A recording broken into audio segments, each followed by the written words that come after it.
un monarca cuyo cuerpo literalmente se estaba descomponiendo mientras aún seguía con vida, supurando pus y carne podrida cuyo hedor podía sentirse desde habitaciones enteras de distancia. Un hombre que convirtió el matrimonio en una sentencia de muerte e hizo de la Torre de Londres la dirección más aterradora de toda Inglaterra. Bienvenido a la verdadera historia de Enrique Wotton. Y créeme, lo que estás a punto de descubrir hará que tus peores pesadillas parezcan sueños agradables. La mayoría de las personas cree conocer a Enrique Wotton como el rey jovial y de gran apetito que no podía conservar esposa, pero la verdad real es mucho más horrorosa, tan completamente retorcida que los historiadores han pasado siglos tratando de suavizar las aristas del legado de este monstruo. Hablamos de un gobernante cuya paranoia era tan extrema que dormía con armas cargadas, cuyos hábitos alimenticios harían que incluso los competidores profesionales de comida se rindieran por asco, y cuyo trato hacia las mujeres fue mucho más allá de la simple ejecución, adentrándose en niveles de tortura psicológica que impresionarían a los asesinos en serie modernos. Antes de sumergirnos en este absoluto espectáculo de horror, asegúrate de darle al botón de suscribirte y dime en los comentarios desde dónde estás escuchando. Me fascina de verdad saber que estamos todos conectados a través del mundo. Ahora, prepárate, porque una vez que descubras cómo era realmente Enrique Wotton, nunca volverás a ver de la misma forma el período Tudor ni el poder real. Comencemos con la verdad más repugnante sobre Enrique Wotton. En la última década de su vida, se había convertido en una auténtica película de terror viviente. No estamos hablando simplemente de alguien con sobrepeso o mala salud. El cuerpo de este hombre se había transformado en algo tan grotesco que incluso las personas medievales, acostumbradas a la enfermedad y la suciedad, se sentían físicamente enfermas ante su presencia. La transformación de Enrique, de joven príncipe atlético, a esta pesadilla andante, comenzó alrededor de 1536, cuando sufrió un accidente de justa catastrófico que lo cambió todo. Durante un torneo en el Palacio de Greenwich, Enrique fue derribado y quedó inconsciente durante más de 2 horas, en una época en la que el conocimiento médico era primitivo. Esencialmente, estuvo clínicamente muerto.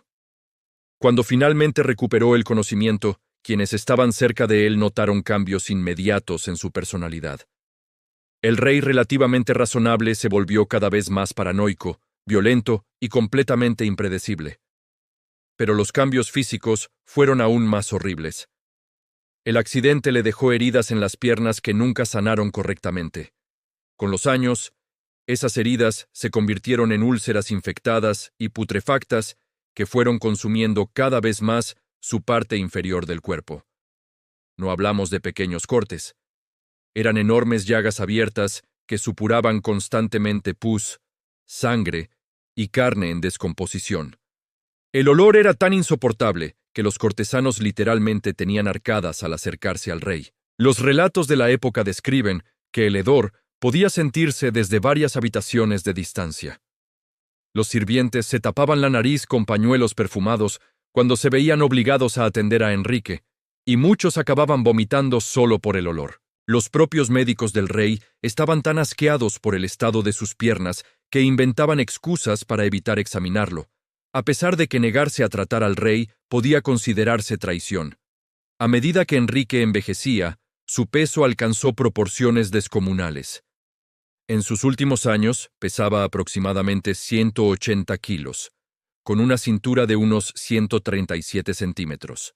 Para ponerlo en perspectiva, eso es más ancho de lo que muchas personas son altas. Su rostro se hinchó tanto por la grasa que sus ojos apenas podían verse como pequeñas rendijas dentro de su enorme cabeza. Su cuello desapareció por completo, dando la impresión de un gigantesco globo colocado sobre sus hombros.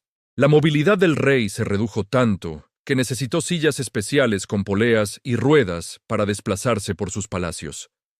Equipos enteros de sirvientes eran asignados a operar estas máquinas, transportando literalmente al monarca en descomposición de una habitación a otra.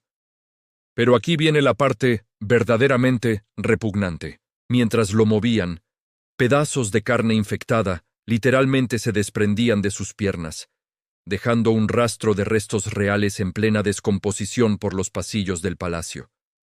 Los sirvientes estaban obligados a seguir detrás de la silla móvil de Enrique, con paños y cubos, limpiando los trozos del rey putrefacto que caían a su paso. Imagina ser un sirviente cuyo trabajo incluía limpiar carne real podrida. Estas personas quedaron tan traumatizadas por su labor que muchos renunciaron, a pesar del prestigio de servir directamente al rey. El impacto psicológico sobre quienes rodeaban a Enrique fue devastador. Los cortesanos que antes competían por el honor de estar en su presencia, ahora temían cualquier citación para presentarse ante él. La combinación de su apariencia aterradora, su olor horrendo y su comportamiento violento e impredecible convirtió la vida en la corte en una pesadilla viviente. Pero el deterioro físico de Enrique solo fue el comienzo del horror. La lesión cerebral causada por el accidente de Justa alteró profundamente su personalidad, transformándolo de alguien que al menos podía fingir ser civilizado en un monstruo que parecía disfrutar genuinamente del sufrimiento ajeno. El hombre que una vez escribió cartas de amor y compuso música se convirtió en alguien que ordenaba ejecuciones por las ofensas más mínimas y que obligaba a las personas a presenciar la muerte de sus seres queridos antes de matarlos también. Los expertos médicos actuales creen que Enrique sufría una combinación de enfermedades que hicieron que sus últimos años fueran absolutamente insoportables. Además de la obesidad evidente y las úlceras infectadas en las piernas, probablemente padeció el síndrome de Cushing, lo que explicaría su aumento de peso extremo, sus cambios de humor y las heridas que nunca sanaban. También es posible que desarrollara diabetes, lo que habría hecho que las infecciones fueran aún más peligrosas y dolorosas. La ironía verdaderamente trágica es que Enrique, quien reclamaba el derecho divino a gobernar e insistía en que Dios lo había elegido como rey, ni siquiera podía controlar sus propias funciones corporales al final de su vida. Los asistentes reales debían llevar inodoros portátiles especiales a donde quiera que fuera, porque apenas podía desplazarse de una habitación a otra sin sufrir accidentes. El hombre que ejecutaba a quienes no le mostraban el respeto suficiente se estaba desmoronando de la forma más indigna posible. Todos conocen la rima sobre las esposas de Enrique Ocknam. Divorciada, decapitada, murió. Divorciada, decapitada, sobrevivió. Pero este simple resumen ni siquiera se acerca a capturar la absoluta tortura psicológica que estas mujeres soportaron. Hablamos de un nivel de crueldad mental que va mucho más allá de la ejecución física.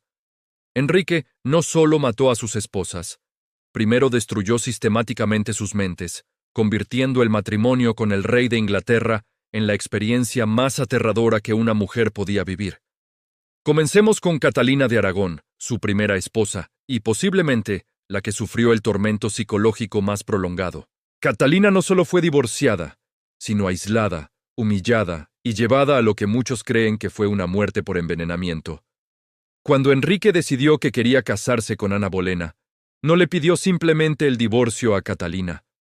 En cambio, declaró que sus 24 años de matrimonio nunca habían sido válidos ante los ojos de Dios, básicamente llamando a Catalina una pecadora que llevaba más de 2 décadas viviendo en el pecado.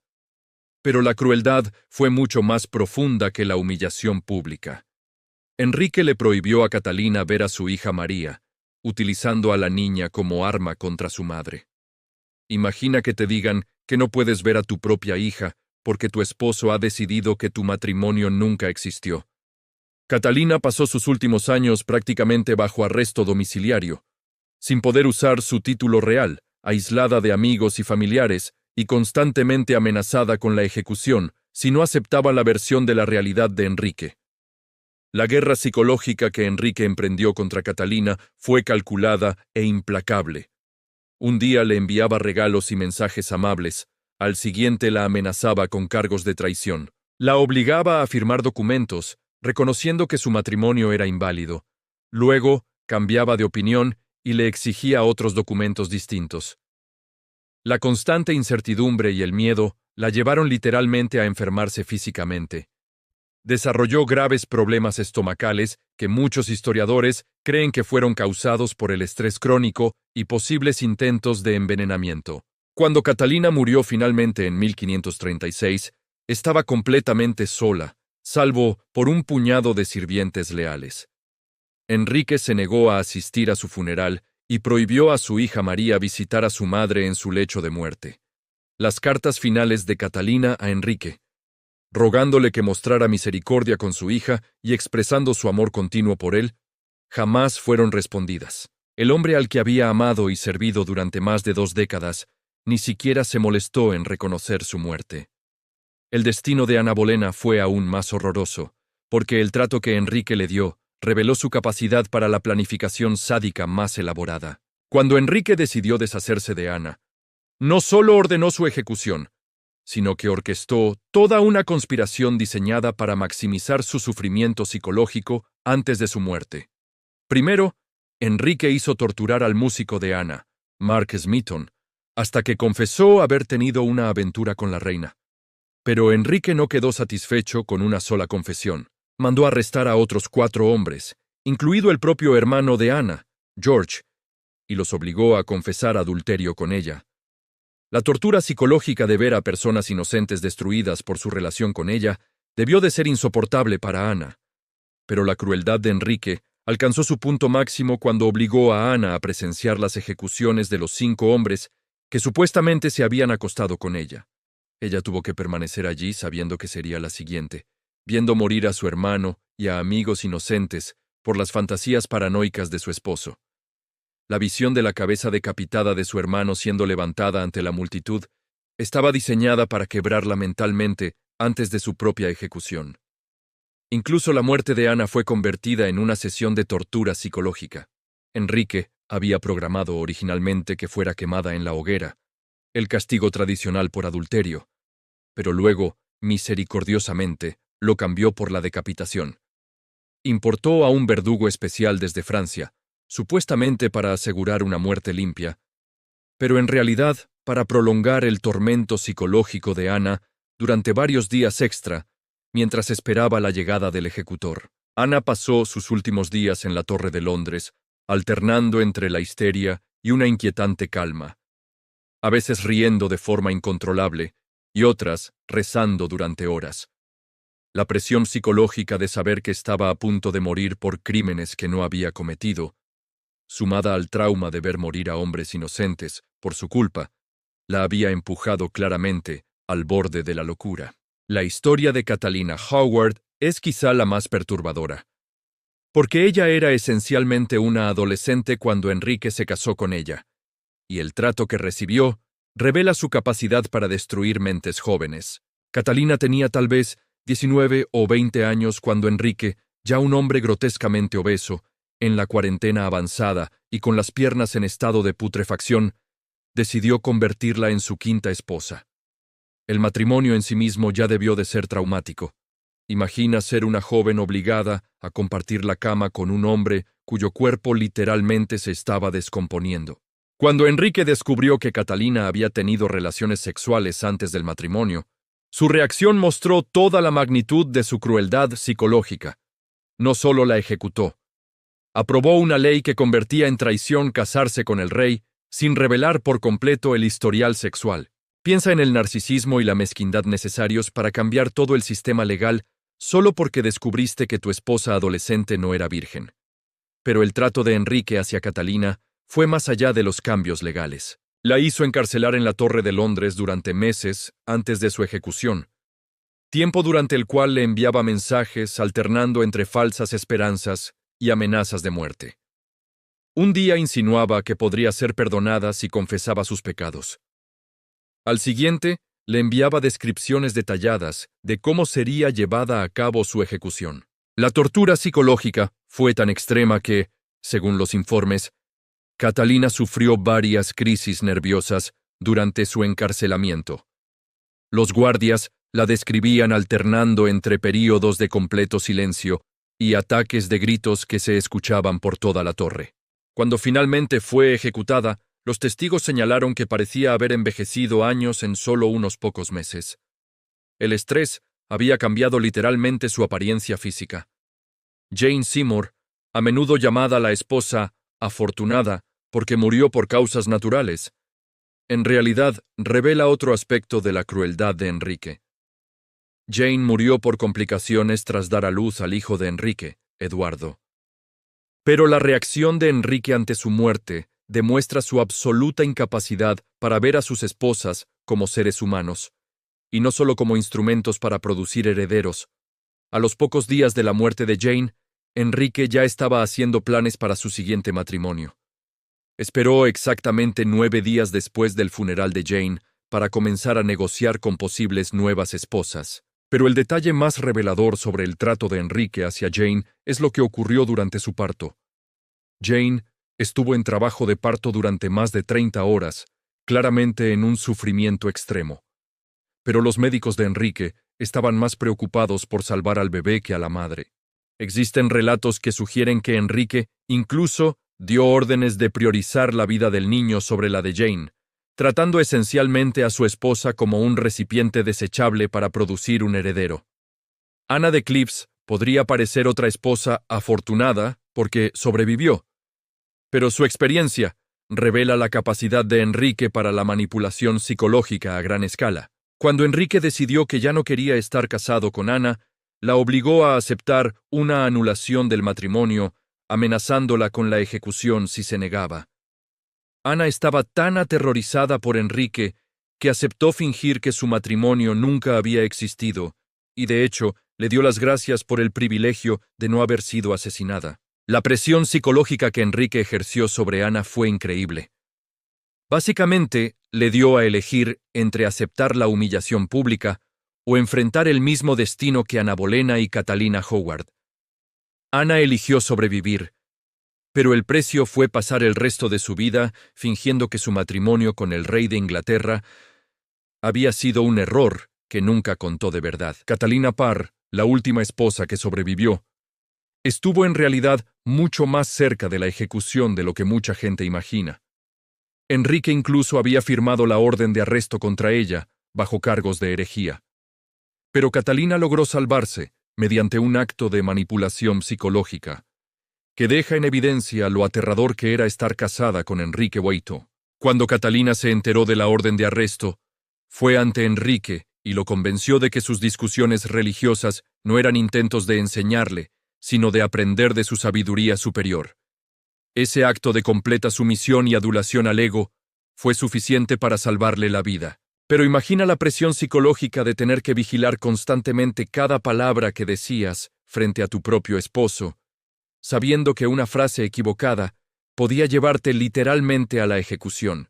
Catalina vivía con el miedo constante de que Enrique cambiara de opinión sobre ella, y pasó todo su matrimonio caminando sobre cáscaras de huevo alrededor de un hombre cuyos cambios de humor podían ser mortales. El aspecto más perturbador del trato de Enrique hacia sus esposas es que ninguna de ellas tenía opciones reales de escape. El divorcio no estaba disponible para ellas. Huir se consideraría traición, y luchar contra él garantizaría no solo su propia ejecución, sino potencialmente la destrucción de toda su familia. Estas mujeres estaban atrapadas en matrimonios con un hombre que se volvía cada vez más repulsivo físicamente y más peligroso psicológicamente con cada año que pasaba, sin ninguna esperanza de libertad, excepto a través de la muerte. Si crees que el competitive eating moderno es extremo, espera a escuchar sobre el consumo diario de comida de Enrique Oichono. Este hombre no comía solo como un rey, comía como si estuviera intentando devorar toda la producción agrícola de Inglaterra él solo.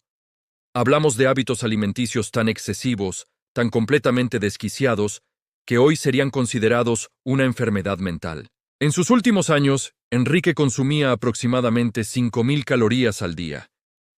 Eso es más del doble de lo que debería comer un hombre adulto activo. Y recuerda, este hombre apenas podía caminar al final de su vida. Pero la cantidad no era ni siquiera la parte más perturbadora de su forma de comer. Lo verdaderamente inquietante era la forma ritual, casi religiosa, con la que se relacionaba con la comida, combinada con medidas de seguridad paranoicas que convertían cada comida en una extraña representación teatral. Una cena típica de Enrique Boito incluía un cerdo entero asado, varios pollos completos, diferentes tipos de pescado en abundancia, montañas de pan y suficiente vino como para embriagar a una docena de hombres. El personal de cocina preparaba más de 800 platos diferentes cada día solo para su casa, y Enrique probaba personalmente decenas de ellos. Las cocinas reales empleaban a más de 200 personas trabajando día y noche para satisfacer su apetito. Más personal del que emplean muchos restaurantes modernos hoy en día. Pero aquí es donde los hábitos alimenticios de Enrique cruzaron la línea de la gula hacia una auténtica enfermedad mental. Creía que los distintos alimentos tenían propiedades mágicas capaces de cambiar sus capacidades físicas y mentales. Enrique estaba convencido de que comer cisne lo haría más elegante en sus movimientos, a pesar de que en ese punto necesitaba ayuda mecánica solo para ponerse de pie. Creía que consumir grandes cantidades de carne de ciervo lo convertiría en un mejor cazador, aunque estuviera demasiado obeso como para montar a caballo o tensar un arco. Lo más perturbador de todo es que Enrique creía que las ostras mejorarían su rendimiento sexual con sus esposas. Así que se atiborraba de enormes cantidades de ostras antes de visitar los aposentos de su esposa, aparentemente sin ser consciente de que su apariencia grotesca y su hedor corporal eran obstáculos mucho mayores para el romance que cualquier deficiencia en la dieta. Los rituales alrededor de las comidas de Enrique eran absolutamente demenciales. Cada bocado de comida que entraba en la boca del rey era probado antes por varios sirvientes para comprobar si había veneno. Pero su paranoia iba mucho más allá de las precauciones normales de seguridad. Exigía que los catadores esperaran 30 minutos después de comer antes de que él tocara nada, solo para asegurarse de que no cayeran muertos por un veneno de acción retardada. Y ni siquiera eso era suficiente para la mente paranoica de Enrique. También ordenaba que sus comidas se prepararan en cocinas completamente selladas, con guardias vigilando cada paso del proceso. La sal, las especias, incluso el agua, tenían que ser probadas por personas diferentes. Una simple comida se convertía en una operación militar con decenas de personas y horas de preparación.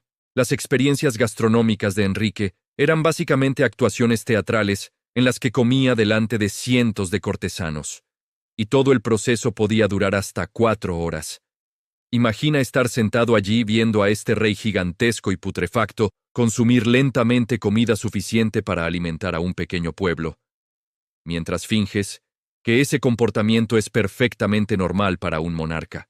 Los cortesanos estaban obligados a observar y aparentar interés y admiración por el apetito de Enrique, incluso cuando el olor de sus piernas en descomposición les provocaba náuseas. El impacto psicológico de estas actuaciones culinarias en la corte fue devastador.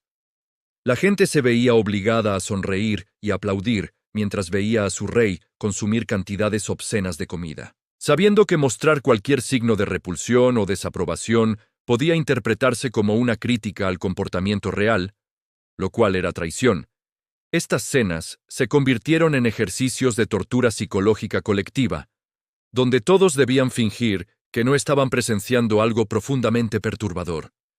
La paranoia alimentaria de Enrique alcanzó niveles absolutamente ridículos cuando prohibió ciertos alimentos en su corte. No porque fueran poco saludables, sino porque los consideraba indignos de su estatus real. Los alimentos de la gente común como los nabos, la cebada y los guisantes estaban literalmente prohibidos en la mesa real.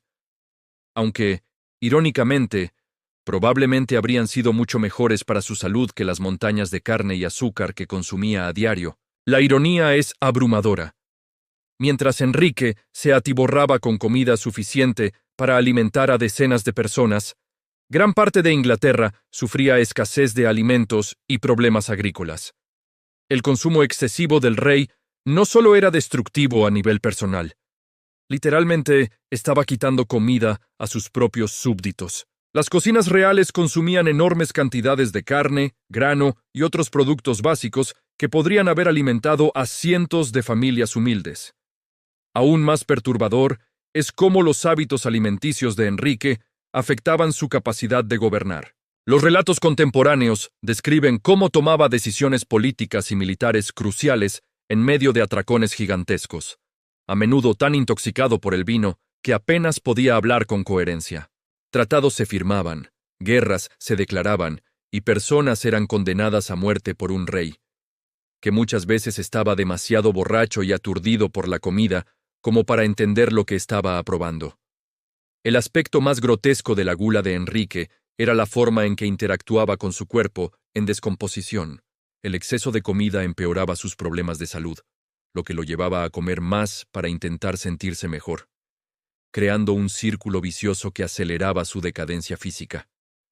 A medida que sus piernas se infectaban y dolían cada vez más, comía más para distraerse del dolor. A medida que su movilidad disminuía, comía más por aburrimiento y frustración. En sus últimos años, los hábitos alimenticios de Enrique se volvieron tan extremos que sus propios sirvientes temían sinceramente que pudiera comerse hasta morir en una sola comida. Existen relatos de que Enrique consumía tanta comida tan rápido que se enfermaba violentamente, vomitando comidas parcialmente digeridas para luego exigir más comida de inmediato. Su estómago, al parecer, se había estirado para soportar cantidades tan enormes que las porciones normales lo dejaban vacío e insatisfecho. Los aspectos psicológicos de la relación de Enrique con la comida quizá eran los más perturbadores de todos. La comida se había convertido en su principal fuente de placer y de control, en una vida donde su cuerpo lo estaba traicionando y su mente se estaba deteriorando. Cuando todo lo demás se estaba derrumbando, aún podía ordenar banquetes elaborados y obligar a la gente a verlo comer. Comer se convirtió en una forma de que Enrique afirmara su poder y demostrara su estatus real, incluso mientras su apariencia física lo hacía parecer más un monstruo que un rey. El desperdicio generado por los hábitos alimenticios de Enrique era escandaloso. Las sobras de los banquetes reales podrían haber alimentado a cientos de personas, pero a menudo se tiraban a la basura o se daban a los perros en lugar de distribuirse entre los pobres. La glotonería del rey no solo era personalmente destructiva, era un símbolo de la increíble desigualdad y el despilfarro que caracterizaban su reinado. Incluso los médicos de Enrique tenían miedo de decirle que sus hábitos alimenticios lo estaban matando, porque criticar el estilo de vida del rey podía considerarse traición. Se veían obligados a contemplar cómo su paciente se destruía con la comida sin poder ofrecer el consejo médico básico que podría haberle salvado la vida. El mismo poder que permitía a Enrique comer lo que quisiera en las cantidades que quisiera, garantizaba también que nadie pudiera decirle que debía detenerse. La paranoia de Enrique VIII no era solo una rareza personal. Era una enfermedad contagiosa que se extendió por todo su reino, convirtiendo a Inglaterra en un estado de vigilancia que haría que muchos dictadores modernos sintieran envidia. En sus últimos años, Enrique estaba tan convencido de que todos conspiraban contra él, que transformó la vida en la corte en un espectáculo de horror psicológico, donde nadie sabía en quién podía confiar, y decir la cosa equivocada a la persona equivocada podía costarte literalmente la vida. Empecemos por los arreglos para dormir de Enrique, que revelan la profundidad de su enfermedad mental.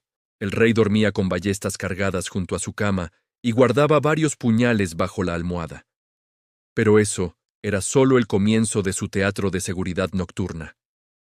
Enrique también tenía guardias armados apostados dentro de su dormitorio, observándolo dormir toda la noche. Piensa en el estado psicológico necesario para estar tan aterrorizado ante la idea de un asesinato que ni siquiera puedes cerrar los ojos sin testigos armados. Pero ni siquiera tener guardias dentro de su habitación era suficiente para la mente paranoica de Enrique. También exigía que los guardias fueran rotados cada pocas horas, porque estaba convencido de que pasar demasiado tiempo a solas con él les daría la oportunidad de planear su asesinato. Los guardias que vigilaban el sueño de Enrique eran a su vez vigilados por otros guardias, creando capas de supervisión que convirtieron la Cámara Real en algo parecido a una prisión de alta seguridad. El palacio mismo se convirtió en una fortaleza de paranoia bajo las órdenes de Enrique. mandó construir pasadizos secretos en todos los edificios donde residía. No para encuentros románticos ni para desplazamientos cómodos, sino para poder escapar si los asesinos venían a por él. Estos pasadizos formaban redes elaboradas de corredores ocultos y rutas de escape que le permitían moverse por sus propios palacios sin ser visto ni siquiera por su propio personal. Enrique mandó instalar mirillas en las paredes para espiar a sus propios cortesanos y escondió dispositivos para escuchar en las salas de reuniones, con el fin de interceptar conversaciones privadas. La tecnología era primitiva comparada con la actual, pero el impacto psicológico era devastador. La gente nunca sabía cuándo el rey podía estar observando o escuchando, creando un ambiente de vigilancia constante y terror. Pero aquí es donde la paranoia de Enrique alcanzó niveles verdaderamente demenciales. Creó una red entera de espías, cuyo trabajo era espiar a otros espías. Tenía informantes vigilando a sus propios informantes, formando una red retorcida de vigilancia donde nadie sabía en quién confiar. La vida en la corte se convirtió en una pesadilla psicológica en la que todos podían estar denunciando a todos. Y una sola palabra dicha a la persona equivocada podía acabar en una acusación de traición. El aspecto más perturbador de esta red de vigilancia fue cómo volvió a las personas contra sus propias familias. Se alentaba a los hijos a denunciar a sus padres. Se recompensaba a los esposos y esposas por traicionarse entre sí, y a los sirvientes se les daban incentivos para delatar a sus amos. Enrique creó una sociedad donde las relaciones personales quedaron por debajo de la lealtad a la corona, y donde confiar en alguien era literalmente peligroso. La paranoia alimentaria de Enrique alcanzó niveles que rozaban lo absurdo. No solo tenía múltiples catadores de comida, sino que exigía que sus platos se prepararan en cocinas completamente selladas, con guardias vigilando cada paso del proceso.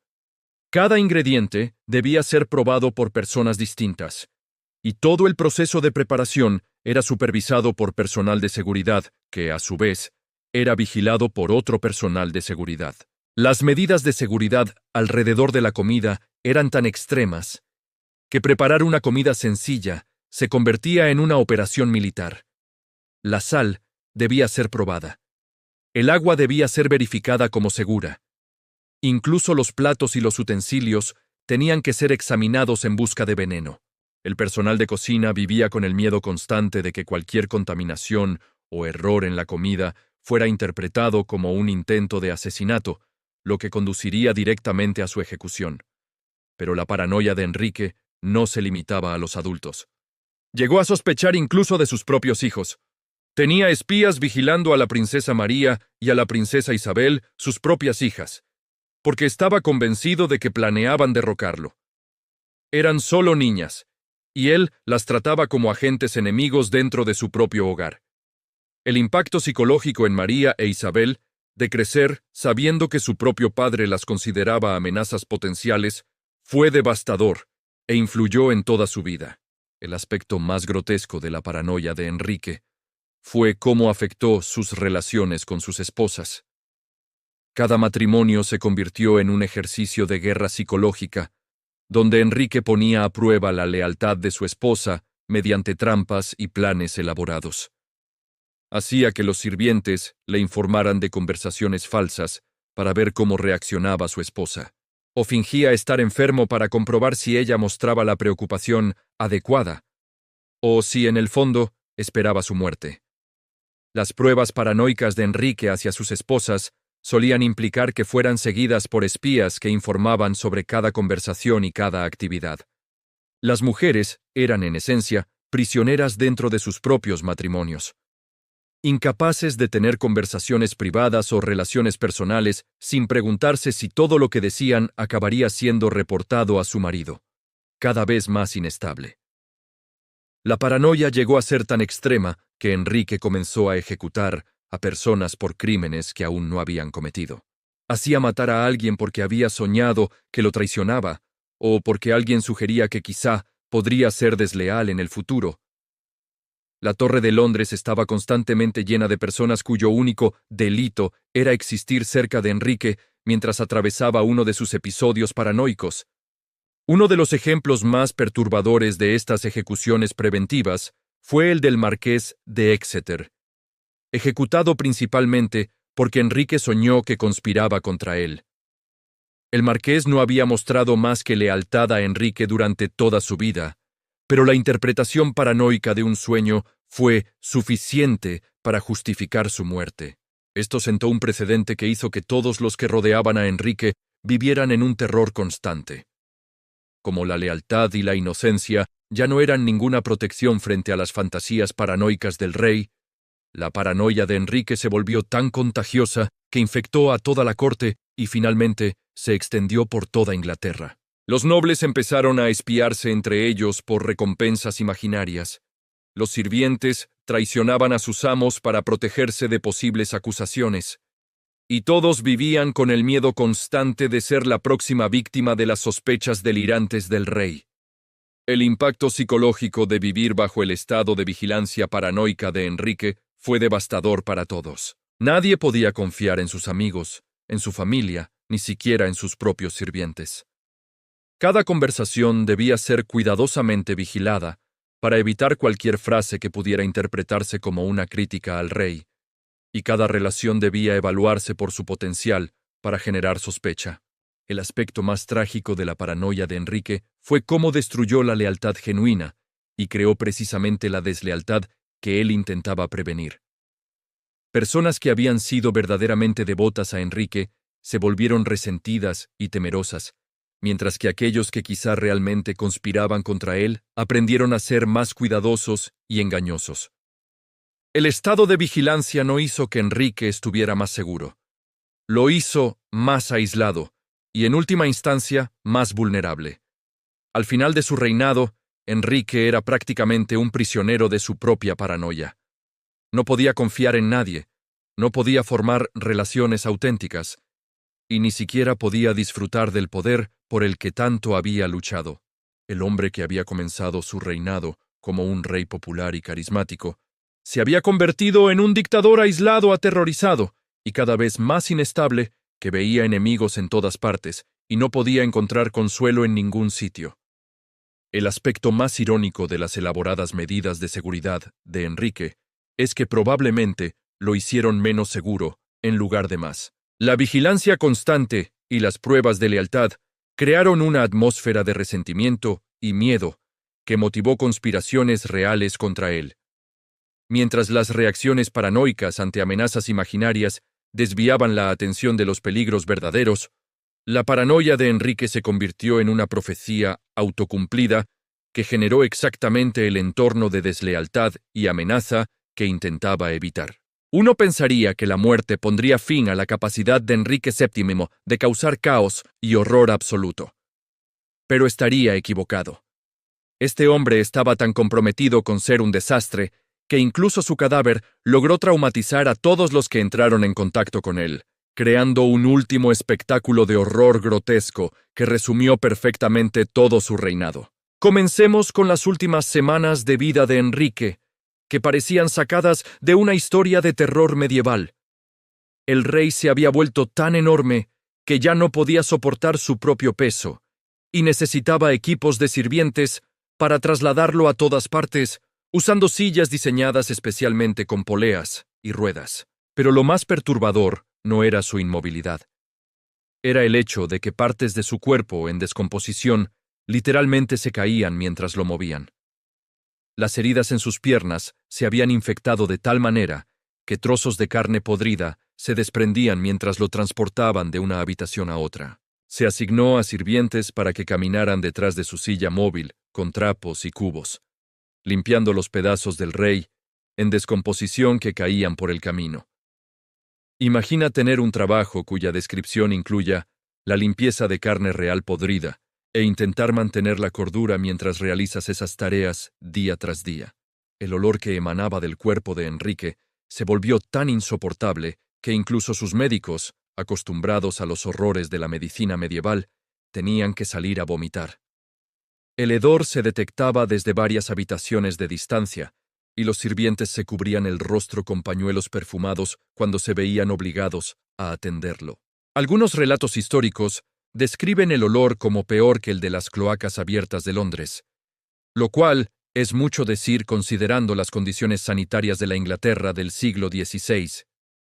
La escena de la muerte de Enrique parecía sacada de una película de terror sobrenatural. Su cuerpo se había hinchado hasta proporciones tan grotescas que su piel estaba estirada, tensa y brillante, dándole una apariencia que los testigos describieron como apenas humana.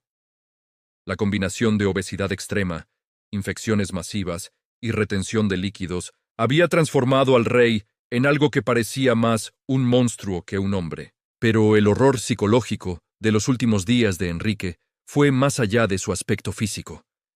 El hombre que había pasado toda su vida aterrorizando a los demás, ahora estaba completamente indefenso y dependía de la misericordia de las mismas personas a las que había pasado décadas maltratando. Sirvientes que habían vivido con miedo a sus estallidos de violencia, ahora debían proporcionarle el cuidado más íntimo a un cuerpo que se descomponía de las formas más repugnantes imaginables. La ironía no pasó desapercibida para quienes presenciaron sus últimos días. El rey que había afirmado gobernar por derecho divino y que insistía en que Dios lo había elegido para la grandeza, no podía ni siquiera controlar sus propias funciones corporales. Los asistentes reales debían llevar inodoros portátiles a donde fuera Enrique, porque apenas podía desplazarse de una habitación a otra sin tener accidentes. El hombre que había ejecutado personas por mostrarle un respeto insuficiente se estaba desmoronando, literalmente, de la forma más indigna posible. Cuando Enrique finalmente murió el 28 de enero de 1547, nadie quería acercarse lo suficiente como para confirmar oficialmente su muerte. El olor y la apariencia de su cadáver eran tan horribles que incluso sus médicos personales dudaban en aproximarse al cuerpo. Pasaron varias horas antes de que alguien estuviera dispuesto a verificar que el rey realmente había muerto, porque examinar su cuerpo de cerca era considerado una prueba casi insoportable. Pero el verdadero espectáculo de horror apenas comenzaba. El cuerpo de Enrique estaba tan hinchado por los gases de la descomposición interna que su ataúd tuvo que ser reforzado especialmente para contener la presión. Envolvieron su cadáver en láminas de plomo y lo sellaron dentro de varias cajas de madera, creyendo que eso bastaría para contener la grotesca realidad en la que se había convertido el cuerpo del rey. Se equivocaron de manera catastrófica. La procesión fúnebre desde Londres hasta el castillo de Windsor se convirtió en uno de los espectáculos más perturbadores de la historia real inglesa. En algún punto del trayecto, los gases del cuerpo en descomposición de Enrique se acumularon con tal presión que el ataúd literalmente explotó. El revestimiento de plomo se reventó y los restos reales podridos salpicaron todo el interior del carro fúnebre. El olor, cuando el ataúd estalló, fue tan horrible que toda la procesión tuvo que detenerse mientras los sirvientes limpiaban el desastre con cubos y trapos. Imagina tener que recoger los restos de tu antiguo rey del interior de un carruaje fúnebre mientras luchas por no vomitar por el hedor. La pompa y dignidad de un funeral real se transformaron en una grotesca operación de limpieza que traumatizó a todos los involucrados. Pero aquí hay un detalle que te perseguirá en pesadillas. Se dice que perros fueron vistos lamiendo los restos de Enrique VIII que se habían filtrado del ataúd hacia el camino. El hombre que afirmaba gobernar por designio divino, que insistía en ser el representante elegido de Dios en la tierra, terminó convertido en alimento para perros esparcido en una carretera rural. El simbolismo no podría haber sido más perfecto aunque se hubiera planeado. Incluso el entierro de Enrique se convirtió en un desastre que parecía burlarse de todo lo que había representado en vida. Tuvieron que excavar su tumba más ancha de lo normal para acomodar el enorme ataúd. Pero el terreno se derrumbaba una y otra vez porque el suelo no podía soportar el peso de tanto plomo y carne en descomposición. Se necesitaron múltiples intentos solo para lograr que los restos del rey quedaran bajo tierra. La construcción de su tumba se retrasó durante años, porque nadie quería trabajar en un proyecto que implicara manipular los restos del rey o trabajar cerca de su lugar de entierro. Se decía que el olor que salía de su tumba podía detectarse durante meses después de su sepultura, lo que dio lugar a rumores de que su cuerpo seguía descomponiéndose de formas que desafiaban los procesos naturales. Durante años después de la muerte de Enrique, la gente reportó ruidos extraños y olores terribles procedentes de su tumba. Algunos afirmaban que era su fantasma buscando venganza por sus pecados, pero los historiadores creen que probablemente solo eran más gases escapando de su cuerpo en descomposición continua. La idea de que el cuerpo de Enrique estaba tan corrompido que ni siquiera podía descomponerse de forma normal se convirtió en una explicación popular para las perturbaciones que rodearon su sepultura. El impacto psicológico de la muerte y entierro de Enrique en quienes lo presenciaron fue profundo y duradero. Varios sirvientes que manipularon su cuerpo durante su enfermedad final y después de su muerte murieron semanas más tarde, posiblemente por infecciones contraídas al estar en contacto con su cadáver en descomposición. El trauma de tratar con su decadencia física, combinado con el estrés de servir a un amo tan violento e impredecible, parece haber sido literalmente mortal para algunos de sus asistentes. Pero quizás el aspecto más perturbador de la muerte de Enrique fue cómo encapsuló perfectamente todo su reinado. Así como había causado caos, horror y trauma durante su vida, su muerte siguió traumatizando y repugnando a todos los que entraron en contacto con él. Incluso después de muerto, Enrique VIII logró seguir siendo una fuente de miedo, repulsión y daño psicológico para quienes lo rodeaban. La explosión de su ataúd se convirtió en un símbolo que capturó perfectamente la corrupción y el exceso de su reinado. El hombre que vivió sin límites ni restricciones, que consumió todo lo que deseó y destruyó a cualquiera que se opusiera, literalmente se volvió demasiado corrupto, incluso para que su propio ataúd pudiera contenerlo. Su cuerpo se había hinchado tanto por los excesos de su vida que ni siquiera la muerte pudo someterlo.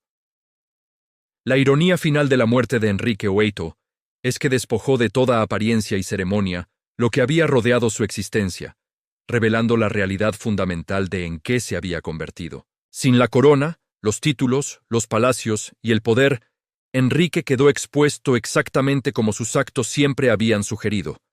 Un espécimen humano podrido, corrupto y fundamentalmente repugnante, cuya sola presencia resultaba tóxica para quienes lo rodeaban. El hecho de que los perros estuvieran dispuestos a consumir los restos de Enrique, cuando los seres humanos no podían ni acercarse a ellos, lo dice absolutamente todo sobre en qué se había convertido este hombre al final de su vida. El rey que había exigido adoración y obediencia absoluta se transformó en algo tan repulsivo que solo los animales interactuaban voluntariamente con sus restos físicos. La muerte de Enrique VIII debería haber traído alivio a Inglaterra, pero el daño psicológico y político que había infligido durante sus 38 años de reinado continuó traumatizando al reino mucho después de que su cadáver en descomposición fuera finalmente sellado en su tumba reforzada. Estamos hablando de un trauma generacional que afectó no solo a los sobrevivientes directos de su reinado, sino también a sus hijos y nietos. Su hija sobreviviente María quedó tan psicológicamente dañada por presenciar el trato que su padre dio a su madre Catalina de Aragón, que pasó su propio reinado intentando deshacer todo lo que Enrique había hecho ganándose el apodo de María la Sangrienta por su violenta persecución de los protestantes. Las cicatrices psicológicas de crecer bajo la vigilancia paranoica de Enrique, de ver a su madre ser destruida sistemáticamente y de vivir con el miedo constante de que ella también pudiera ser ejecutada por desagradar a su padre, convirtieron a María en otro monstruo que gobernó mediante el terror y la violencia. Isabel, la otra hija sobreviviente de Enrique, quedó igualmente traumatizada, pero canalizó su daño de una manera diferente. Tras ver cómo su padre ejecutaba a su madre, Ana Bolena, cuando ella solo tenía 2 años, y pasar su infancia sin saber si sería considerada legítima o bastarda, según el estado de ánimo de Enrique Isabel, desarrolló sus propias tendencias paranoicas y graves problemas de confianza que definieron todo su reinado. Nunca se casó, posiblemente porque había sido testigo directo de lo que les ocurría a las mujeres que se acercaban demasiado al poder absoluto. La nobleza inglesa había sido tan diezmada por las ejecuciones paranoicas de Enrique que linajes enteros fueron eliminados, creando un vacío de poder que condujo a décadas de inestabilidad política. Familias que habían servido a la corona con lealtad durante generaciones fueron destruidas, porque Enrique sospechaba de su fidelidad, mientras oportunistas sin escrúpulos ascendían al poder traicionando a sus superiores para ganar el favor real. Las estructuras tradicionales de la aristocracia inglesa quedaron permanentemente dañadas por el reinado de terror de Enrique. El caos religioso que Enrique desencadenó al romper con Roma no terminó con su muerte. Continuó desgarrando a Inglaterra durante generaciones. Su decisión de proclamarse jefe de la Iglesia inglesa no se basó en una convicción religiosa genuina, sino en su deseo de divorciarse de Catalina de Aragón. Sin embargo, esta decisión egoísta provocó siglos de guerras religiosas, persecuciones y conflictos civiles que costaron miles de vidas. Quizás lo más perturbador de todo es que el reinado de Enrique estableció precedentes peligrosos sobre el poder real que influyeron en los monarcas ingleses durante siglos. La idea de que un rey podía cambiar las leyes, ejecutar nobles y rehacer instituciones enteras para satisfacer sus deseos personales, pasó a formar parte del manual del poder. Los futuros monarcas miraron a Enrique como un ejemplo de lo que el poder absoluto podía lograr, en lugar de verlo como una advertencia de lo que ocurre cuando el poder corrompe por completo. El daño financiero causado por el estilo de vida excesivo de Enrique y sus guerras constantes casi llevó a Inglaterra a la bancarrota. Su consumo desmedido, sus costosos palacios y sus campañas militares vaciaron el tesoro real y dejaron al reino endeudado durante décadas. El hombre que afirmaba ser el más grande de los reyes de Inglaterra, en realidad, había llevado al país al borde del colapso económico. Pero quizás el daño más duradero que infligió Enrique fue psicológico. Transformó a Inglaterra de un reino medieval relativamente estable en un estado de vigilancia donde nadie podía confiar en nadie, donde las relaciones personales quedaban subordinadas a la supervivencia política y donde decir la palabra equivocada podía costarte la vida. La atmósfera paranoica que creó perduró mucho después de su muerte, influyendo en la forma en que los ingleses se relacionaban con la autoridad y entre sí. Así que ahí lo tienes. El verdadero Enrique VIII, despojado de todo el romanticismo absurdo y del blanqueamiento histórico que inexplicablemente ha convertido a uno de los monstruos más repugnantes de la historia en una figura de fascinación en lugar de repulsión. Este no fue un rey carismático que cometió algunos errores, ni una figura trágica corrompida por el poder. Fue un hombre profundamente roto, físicamente repulsivo y psicológicamente retorcido de formas que traumatizaron a todos los que entraron en contacto con él. Lo más inquietante de la historia de Enrique VIII no es solo lo que hizo, sino cómo la historia ha intentado rehabilitar su imagen. Hemos convertido a un hombre, cuyo cuerpo literalmente se estaba pudriendo mientras aún vivía, que torturó psicológicamente a sus esposas antes de ejecutarlas, y cuya paranoia transformó a todo un reino en un estado de vigilancia en el protagonista de películas y series románticas. Es como si colectivamente hubiéramos decidido olvidar la monstruosa realidad de lo que este hombre fue en verdad. Enrique VIII representa lo peor en lo que puede convertirse el ser humano cuando se le concede poder ilimitado y ninguna consecuencia por sus actos. Su historia no es entretenimiento.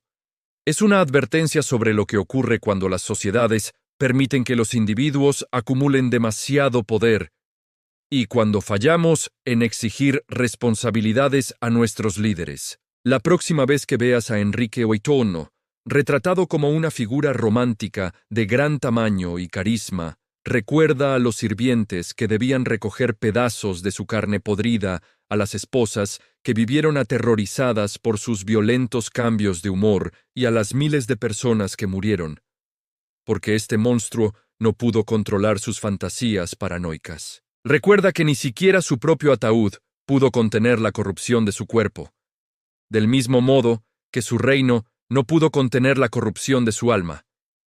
Esto es lo que parece el poder sin control. Esto es lo que ocurre cuando permitimos que los monstruos lleven coronas. Y por eso nunca debemos olvidar la verdadera y aterradora historia de Enrique VIII, no el mito. sino la realidad del rey más repugnante de Inglaterra.